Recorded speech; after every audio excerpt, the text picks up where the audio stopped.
Si Miss Dimaano ba ang reporter? Yes po, Doc. O, sige. Yes, wait lang po, Doc. Oo, sige.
Doc, ayos lang po yung ano po, sa mag-share screen po.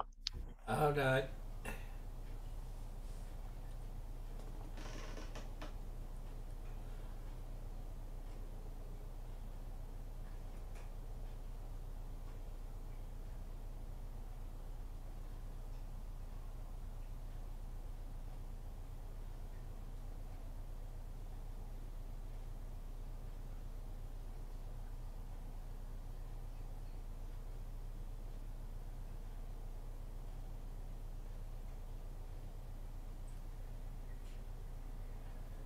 Okay po. So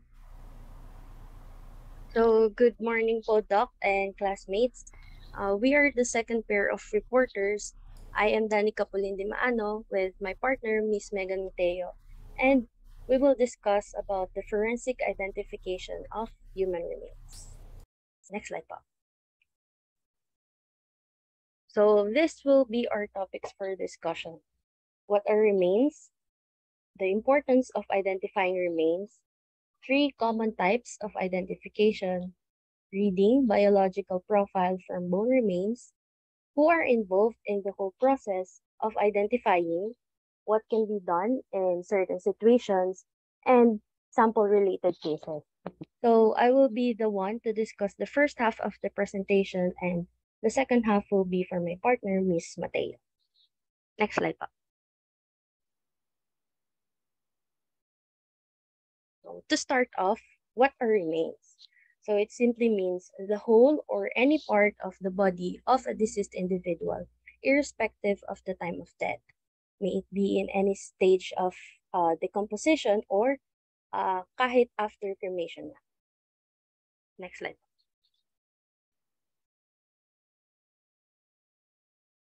Next, the importance of identifying remains. So this is important for both legal and humanitarian reasons because the forensic examination of human remains is crucial to establish a person's identity and the cause and manner of death. So it is essential for identifying missing persons, disaster victims, and casualties of war. But it is not only about solving cases on the legal side since dahil dito, they can also have a proper burial, the families can get answers, death certificates can be issued, and most importantly, justice can be attained, justice can be served. Kaya identifying remains is important for both legal and humanitarian reasons. Next po. Next slide po. Now let's move on to the three most common types or the so-called big three of identification of remains. So fingerprints, teeth, and DNA analysis. So when human remains are recovered, these three primary specific methods are traditionally used to identify who those remains belong to. Next po. First is the fingerprint analysis, which looks at the skin patterns on the tips of fingers. Since, di ba, we all know that everyone has a unique fingerprint. Even twins, magkaiba sila ng fingerprints, di ba? So this is mainly about checking and comparing the ridges, swirls, or sweat glands from our fingers or fingerprints ng victim sa available na fingerprint records nila noong nabubuhay pa. Next po. Second is dental analysis, which looks at the teeth and any dental work such as crowns and fillings. So a forensic dentist can extract DNA from the pulp chamber to cross-match and identify a victim. Investigators can also examine dental records if ever merong available to match them to a corpse, like comparing the arrangement and condition of the teeth or to match a bite mark to a perpetrator. Next po. And then third of the big three is the DNA analysis, which looks at DNA profiles recovered from soft or hard body tissues. So DNA analysis is considered the gold standard for identifying human remains and maybe the only available method if ever hindi available ang iba pang ways like yung sa fingerprints and or yung dental records. Next po. Identifications are made by comparing the DNA profile of reference samples with those from human remains. And these reference samples we are talking about can be obtained from personal items used by the victim, like toothbrush, hairbrush, or for boys, a razor. Then another is banked biological samples, yung mga naipatabi na, like sperm or biopsy tissue from the victim. And pwede rin from biological relatives of the victim. Preferably from immediate family members sana. Pero if ever walang-wala na talagang or hirap talagang makakita ng immediate family na yung hirap makahigilap ng immediate family, pwede rin naman yung mga pinsan or tito and tita, basta dapat blood related kasi may certain percentage pa rin yan pagka pina-check. Yun. Then, if sufficient na yung DNA na ma-recover, forensic DNA typing can identify the biological samples. So, the information we can get from these three types of analysis, yung fingerprint, dental, and DNA, can then be compared to a database of records. But sadly, here in the Philippines, I think hindi pa super ganon kaayos ang database natin for this kind of records. Pero in other countries, established na talaga yung records nila. So, mas madali talaga nila itong nagagamit for identification of remains compared dito sa atin. Next po.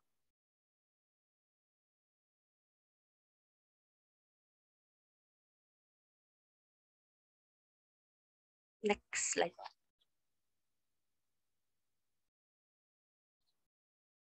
So here are other things which may be useful in identifying remains. The discovery of medical implants during an autopsy can also be informative, and this include the prosthetic joints, breast implants, pacemakers, or dental implants. Then, yung investigators, they may be able to link this to the patient records through their unique markings in trademark, date of manufacture, and serial number. And also, forensic scientists can compare medical images if may available records such as x-rays or CT scans that are taken before and after death. So for head images, unique features such as the sinuses or the arrangement and condition of the teeth can be compared. Then yung body scans can also be used to look for mas rare na skeletal features like pag may fractures, amputations, or cancer lesions. So again, possible itong mga to na magamit if ever may available na records. So sana, hopefully, ayusin na talaga yung database natin, hindi lang dito sa Philippines, kundi pati na rin sa iba pang countries kasi magiging malaking tulong talaga yun for identification of remains. Next slide po.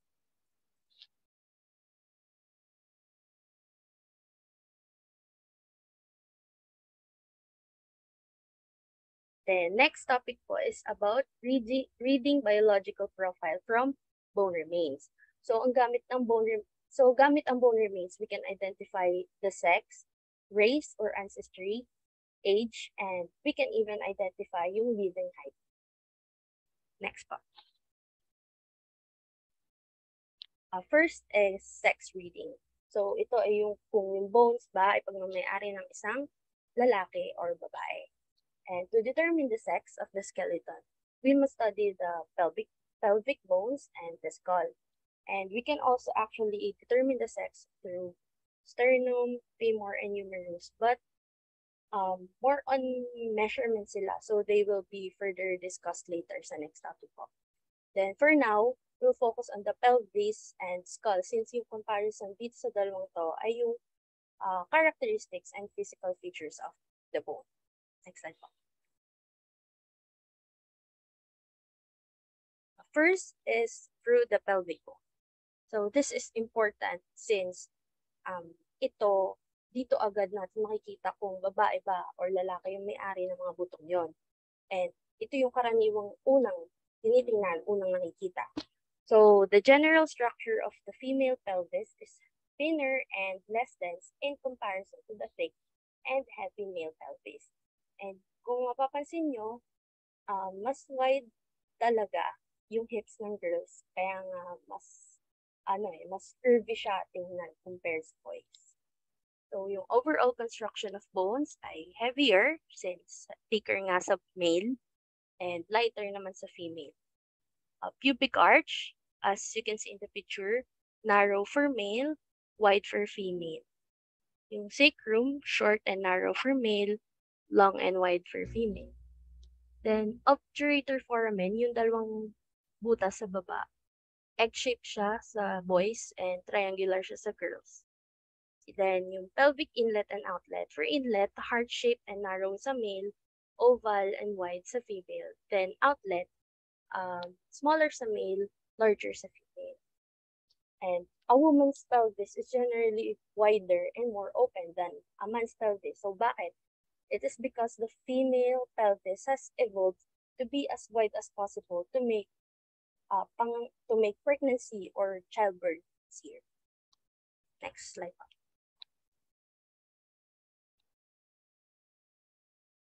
Next is the skull. So yan, malalaman din natin dito yung sex ng remains. For male, merong large brow ridge or sloping forehead. Then develop yung ridge where the neck muscles attach. Then commonly, merong square chin, tapos acute yung jaw angle, and pointy yung mastoid process. Then as for female skull naman, sharp yung upper orbital margin, then smaller brow ridge and more vertical forehead. Then ganito yung itsura ng neck muscle attachment niya. Tapos more pointed yung chin and may wider angle of jaw. And kung pointy yung sa male, sa female, less pronounced naman yung mastoid process. Next po. Okay, so from here po, my partner will carry on with the discussion. Thank you. So, good morning po. Good morning, everyone. I am Meg Mateo, and right from this slide, I will start my discussion.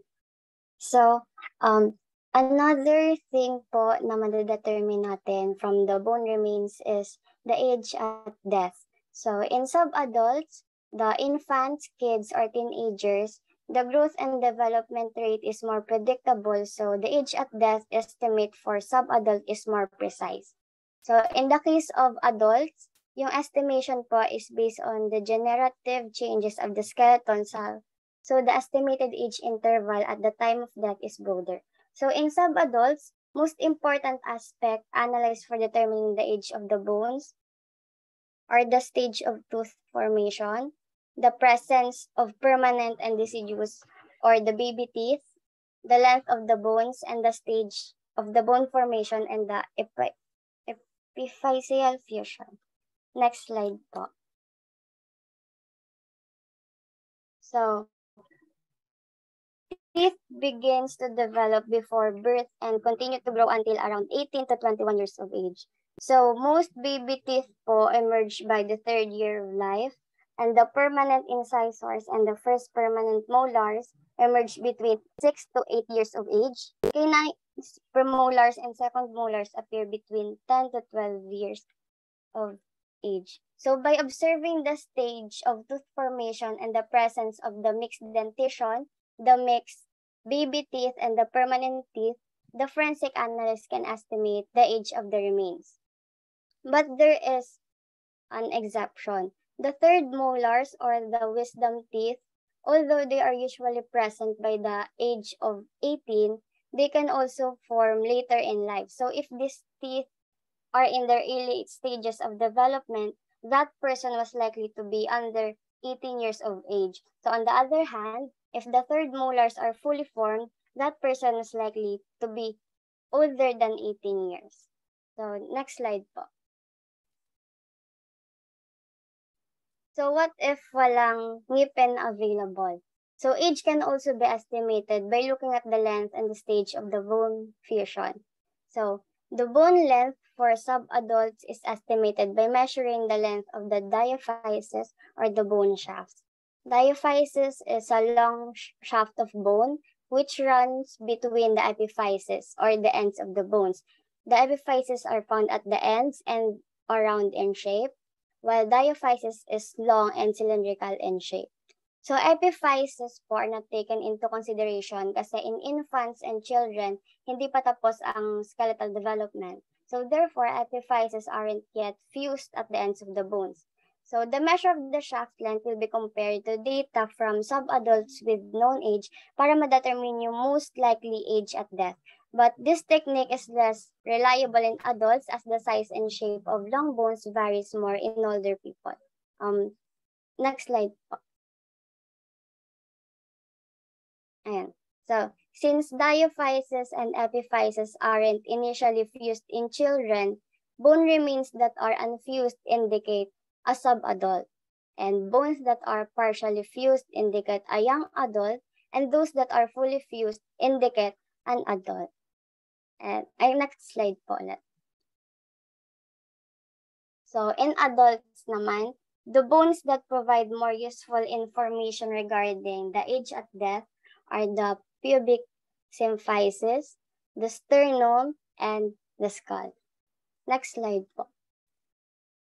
Okay, so age at death. So the pubic symphysis, it forms the anterior junction of the two halves of the pelvis. So these bones po develop gradually, so the age can be estimated reasonably well based on the appearance of the symphysis. So in younger adults, the symphysis has a rugged surface with horizontal ridges, and the surface becomes more even and bounded by rim at the age of 35. Next is the sternum. So the sternal end of the 4th rib can also indicate the age at death with reasonable precision. So in children and young adults, the sternal end of the 4th rib is flat, while in adults, a pit begins to form. This process starts at around 14 years of age in females and 17 years of age in males. So this pit becomes more irregular with age, and the walls get thinner and sharper by the mid-30s. So later, bony spurs form on the margins of the walls due to ossification of the costal cartilage that joins the sternum and the ribs. So last po is we have the skull. The sutures of the skull can also help in estimating the age, but not as precisely, unlike for the pubic symphysis and the sternum. So if there are signs of arthritis, such as rounding of the bones, are noticed, the degree of rounding coupled with the size and number of osteons can help in not narrowing down the age range of the individual in adults. Next slide po. Next po, we have the race or ancestry discovery. Okay, so While long bones and teeth can help in estimating the age of the dead person and for determining the gender and the race, the skull bones, especially the face bones, are more useful. So by observing these bones, a forensic anthropologist can classify individuals into three main races or groups. So we have here the Caucasoids or the white Europeans, the Native Americans or Asians or Mongoloids, and Negroids or Black or Africans. Next slide po. So for example, Caucasoids have a longer, narrower cranium. Mongoloids have a more rounded cranium, while Negroids have a lower cranium. The next po is the orbits are round and sloped in white individuals, rhomboid in East Asians, and more rectangular in Black people. So, in determining naman po sa race ng white people, they have a taller and narrower nasal aperture or the opening for the nose, and their nasal spine is more prominent. In Negroids, the nasal aperture is generally short and broad, and the nasal spine and seal are small or lacking. Next po is the alveolar prognathism or the protrusion or the bump in the anterior portion of the upper jaw. So, Negroids tend to have this, while in Mongoloids, this feature is moderate, and while in Caucasoids, this feature is reduced. So, in mandible naman po, it is slender and thin in Black people, medium in white ones, and robust in East Asians. Next po, in Mongoloids, the face is usually flat in appearance, and their maxillary incisors are shovel-shaped, while the incisors of Caucasoid people and Negroids are blade-shaped. And besides such observation, craniometric data can also be used. And by running statistical comparisons, an identified cranium can be assigned to specific group. Next slide.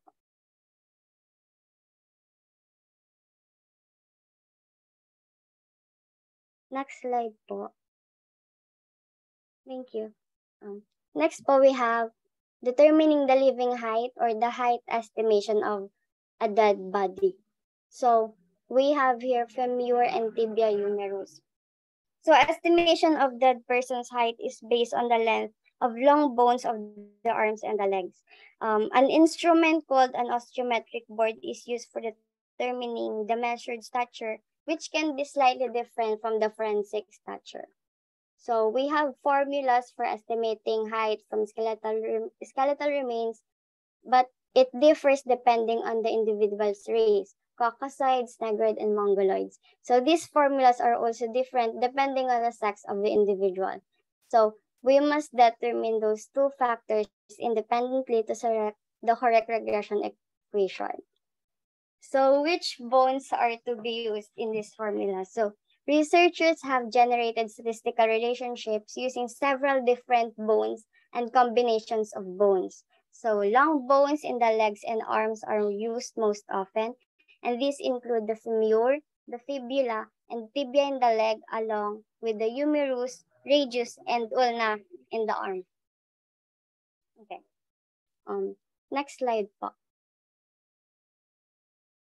Okay. So femur and humerus are the two of the largest long bones in the human body. So they occur singly in the upper part of the limbs. Femur is the long bone of the upper leg, whereas humerus is the long bone of the upper arm. So we have here two methods, the Trotter and Glasser method and the Garwin method. So in the first one, we have the calculation of height using a stature formula, which in case of white males is 2.38 multiplied to the length of the femur in centimeter plus 61.41 centimeter. And for the humerus, we have the formula for white males of 3.08 multiplied by the length of the humerus in centimeter plus 70.45 centimeter. In the next method, in the Garwin method, it gives slightly different numbers. For example, for the height of a white male, the formula is 2.32 multiplied by the femur length in centimeter plus 65.53 plus or minus 3.94 centimeter. For a mongoloid male, for a white female naman of the same ancestry or a white female, we have the formula of 2.47 multiplied by the femur length in centimeter plus 54.10 plus or minus 3.72 centimeter. For a mongoloid male, the formula would be 2.15 multiplied by the femur length in centimeters plus 72.57 plus or minus 3.80 centimeters. Then for a negroid male, the formula is 2.10 multiplied by the femur length in centimeter plus 72.22 plus or minus 3.91 centimeters. So we also have other methods of approximating the height of a person. Next slide po. So we have here several methods. First, we can measure the distance between the tips of the middle fingers of both hands with the arms extended laterally, and it will approximately be equal to the height. Next po, it can be 2 times the length of one arm plus 12 inches from the clavicle and 1.5 inches from the sternum is the approximate height. Third, 2 times the length from the vertex of the skull to the pubic symphysis is the height. Next po, the distance between the suprasternal notch and the pubic symphysis is about 1/3 of a person's height. Also, we have here the distance from the base of the skull to the coccyx is about 44% of the height. Next, the length of the forearm measured from the tip of the olecranon processed to the tip of the middle finger is 5/19 of a person's height. And last po,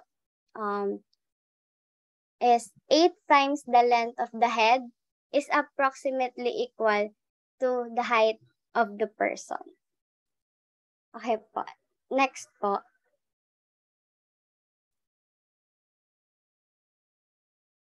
So, in the process of identification of the remains, who are involved?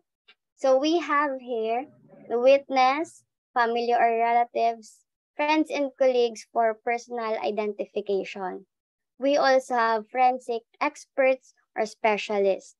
So, odontologists. So, in the process of identification of remains, forensic odontologists attempt to identify victims' remains after disasters. So, their help is crucial when facial recognition or fingerprints is not possible.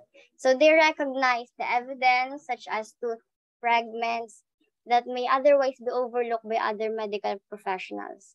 So they base their analysis and conclusions on the way teeth wear down with time, how teeth are arranged in the mouth, and the imprints they leave.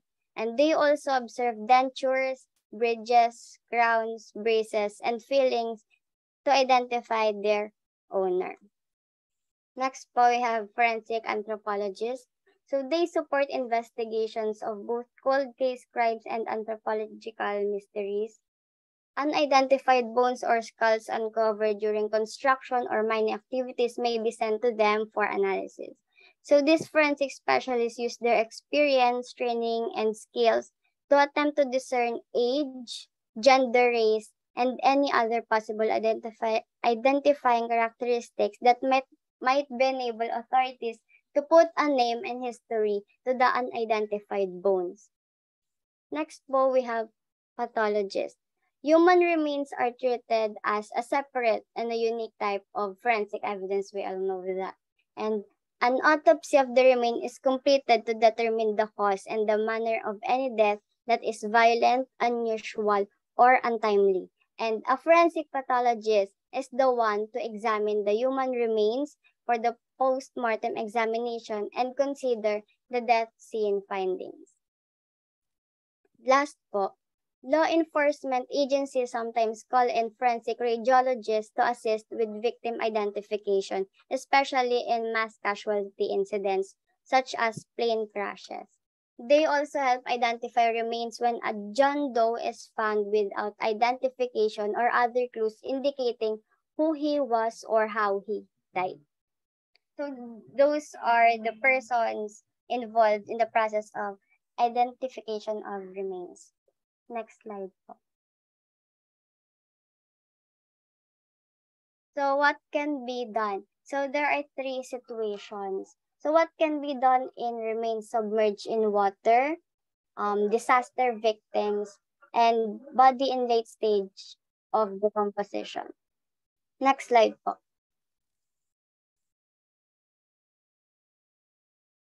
So in body submerged in water for too long, so there is bloating, skin slippage, and wrinkling of hands and feet are common. Cells absorb water until rupture, and there is loss of tissue from several reasons such as effects of the water current, chemical composition of water, industrial wastewater, and predation by insects or marine animals and fishes. Another thing is favorable conditions for adipocere. So it is a grayish waxy substance formed by the decomposition of soft tissue in dead bodies subjected to moisture. Next slide po. So let us all know the factors affecting adipocere formation. So first we have atmospheric condition. So it requires a warm, moist, humid climate. If the conditions are too dry, then it will lead to mummification. And if it is too wet, then the body may macerate or liquefy. Next, for temperature, the optimum temperature required for adipocere formation is 21 to 45 degrees Celsius. Next is moisture. The moisture or the water is necessary in the environment for the complete formation of adipocere, as well as the air movement, because it evaporates the body fluid and decreases the body temperature. Next po, we have place and media of disposal. So it is seen more prominently and rapidly in submerged bodies or buried bodies. Next po is the soil. The condition of the soil like the pH, the temperature, the moisture, and the oxygen within the grave affect the adipocere formation. Next po is the clothing. So in the victim's body, if clothes are present, then it is observed to accelerate the process of adipocere formation as it retains water. Next po, we have coffin. So if the burial is done within the coffin, then it retards the adipocere formation. And lastly po, water. Adipocere, it is seen faster in warm water than in cold water. So adipocere helps in identification of person as it preserves the features. It helps in estimating the time since death and the place of disposal of the body. If injuries are present, then they are also preserved, so it helps in establishing the cause of death. And the presence of any adipocere formation indicates signs of death and that the postmortem interval is at least of weeks or several months. So next slide po.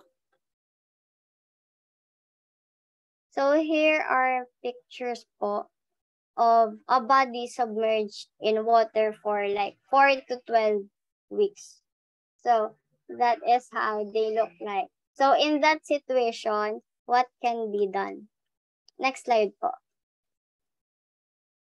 So in that situation, a DNA identification is possible, but DNA identification by itself is not fully reliable from human remains found in aqueous environment. So it is more important for other information to be incorporated, such as dental identification, anthropological studies, and further research needs to be done. Next.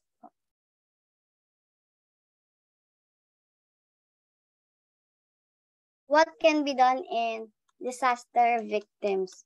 So, after many people die in human-made or natural mass disasters, the work of identifying the victim begins. So, this is a crucial part of the process of grieving the loss of life and for a community to start recovering from a mass trauma. So, forensic experts or specialists with they form disaster victim identification teams, and they have standard operating procedures for these situations. And these procedures give the best chance of recovering information, successfully identifying remains, and providing initial psychological support to the victims' families. So disaster victim identification expert gathers the victim's data at the scene, and then they obtain dental records, DNA and fingerprint identification, also other individual specific information such as status, prosthesis during postmortem examination for visual recognition, and information about the victim's lives is recovered via various sources. So these range from the typical medical records and collaboration with suspected victims' families to photographs posted on social media and personal items such as jewelries. So they contact the family members to facilitate this in visual identification. So all of this data or information are used to confirm the victim's identity so the remains can be released to their families. Next slide po. Okay, what can be done in body or remains in late stages of decomposition? So we all know that the skin of the corpse that has started decaying is the most difficult one to handle.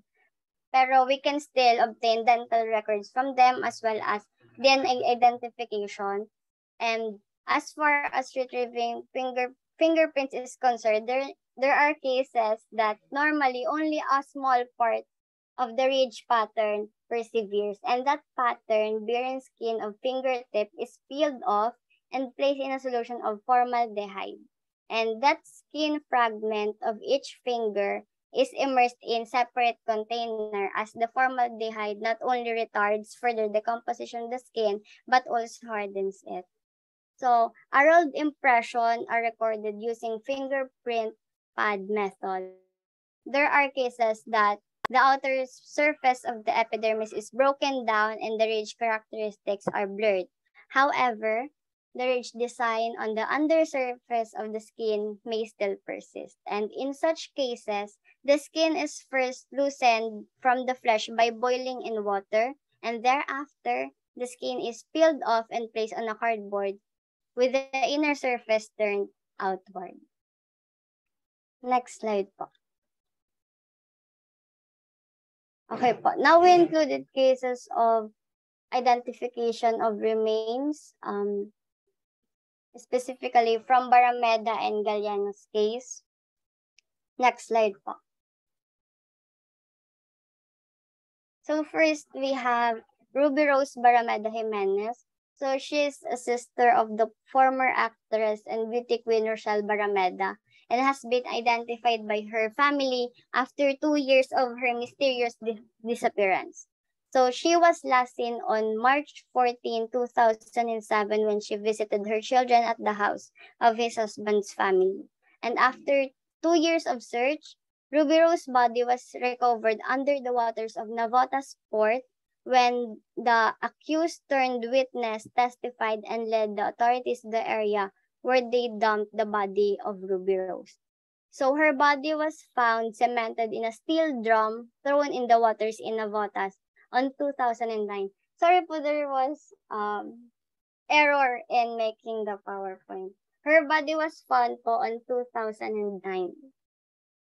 So, for identification of her remains, authorities used her clothing and earrings as well as dental records. So, her family was able to identify her using her clothes, her khaki slacks, her blouse, and her earrings.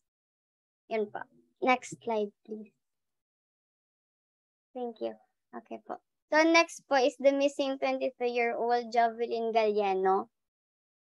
So her body went missing on August 5 this year, and her so-called skeleton was found in Barangay Santa Lourdes, Puerto Princesa in Palawan, according to the police. And this daw po are based on DNA test results. So her body was found on August 23, 2002. So Puerto Princesa City Police spokesperson said that 99.9% match the DNA sample taken from skeleton and the swab sample from Galliano's mother.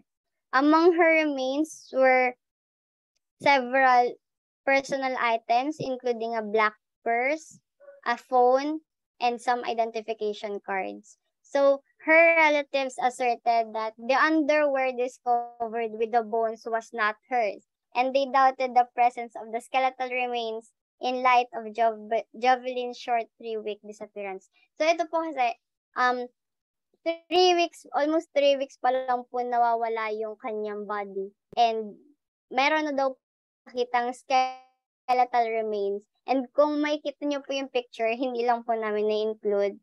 Sobrang linis na po ng skeletons. So, ang ano lang po namin, ang pinaka-possible po dito is the mitochondrial DNA test. So, it traces a person's matrilineal or motherline ancestry using the DNA in his or her mitochondria. So, this test po is passed down by the mother and changed to all her children, both male and female. And this mitochondrial DNA test can be taken by both men and women. Yun lang po. Thank you. Next slide po. Okay po, so now we have takeaway messages. So, remains, it is the whole or any part of the body of a deceased individual irrespective of the time of death. Next po. So, the big three, again, of the identification of remains, we have the fingerprint, teeth, and the DNA analysis. Next po. Okay po, we have to take note, the biological profile from bone remains. To identify the gender, we have the pelvic bones and the skull.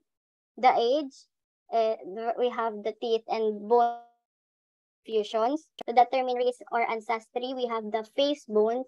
And to estimate the living height, we have the long bones from legs and arms. Next slide po. Next slide po. Okay po. Now we have persons involved in identification of remains. We have the witness, the family or friends, and the forensic specialist. Next po. Okay po. So these are the references po for the report. So thank you for listening.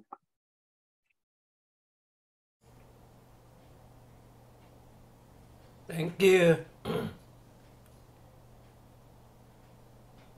Ako na ba ang host?